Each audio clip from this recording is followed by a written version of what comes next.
Another thing that I want to mention is adding comments to your HTML document. For example, I want to add an explanation for this. What is this? So in here, what I can do is, like, I can open a tag and I can type exclamation mark dash dash, and again I can close it like this.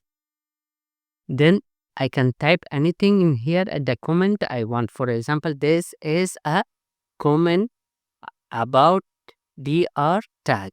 Now, if I save this, nothing, I can see nothing in my browser, but in here another developer or another person can see what is this tag about or why I wrote this one. Similarly, we can add multi-line comments. For example, for this one, I can type dash dash and I can press enter. Then I can write any text I want in here. So this is a multi-line comment. Now let's save this.